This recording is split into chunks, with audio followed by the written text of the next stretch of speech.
La nature est une présence constante et chaleureuse, essentielle. J'en ai besoin.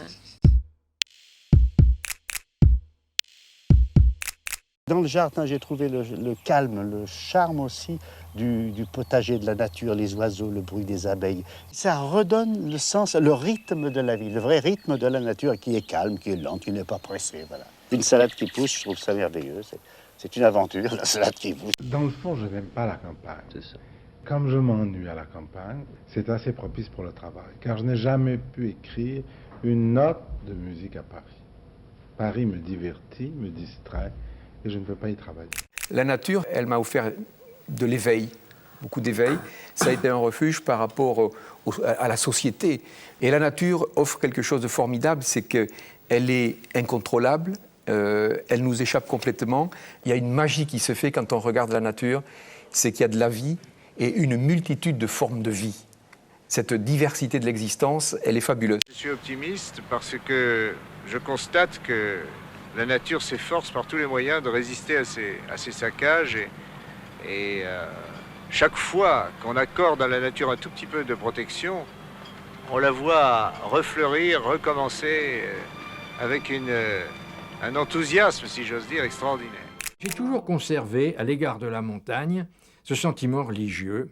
Après tout, quand on est en haut d'une montagne, on est plus proche du ciel. Je suis en état d'émerveillement. Et on a perdu ce sens de l'émerveillement. Alors l'émerveillement, bien sûr, devant la nature, mais à condition de s'apercevoir qu'elle n'est belle que parce qu'on la regarde. Vous savez, le Mont Blanc, sans que personne ne le regarde, il n'est pas beau. Il est. Tandis que le Mont Blanc que je regarde, et qui me provoque tant d'émotions, il est beau à travers les émotions que je projette sur lui. Il y a une chose qui m'a frappé aussi chez les Bretons, la nature. Qu'est-ce que c'est que la nature pour lui ? Nous avions une chambre dans la promenade des Anglais et il y a eu une tempête la nuit. Je lui ai dit combien j'avais admiré ça.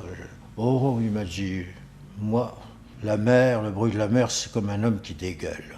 Je suis très sensible à la beauté des paysages du Nord, l'immensité des ciels, les grandes plaines ou les collines à peine marquées à l'horizon, le sentiment de l'espace à peu près illimité, là où nous n'avons pas trop ruiné la région, et la beauté de la vie rurale, la beauté des fermes, enfin, une certaine gravité de la vie et en même temps une certaine chaleur de la vie.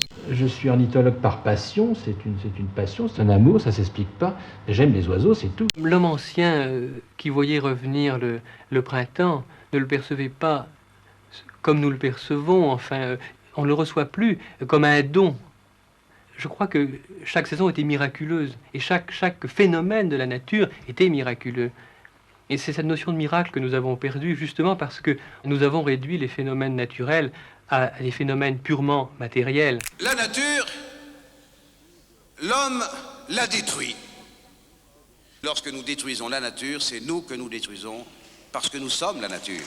La nature est un tout dans lequel l'homme est inclus, et si cette nature disparaît, les animaux y compris, l'homme ne vivra plus dans ce qui est son milieu. Et à partir de maintenant, il est extrêmement urgent, non seulement de défendre les animaux, mais de défendre tout ce qu'on appelle aujourd'hui l'environnement.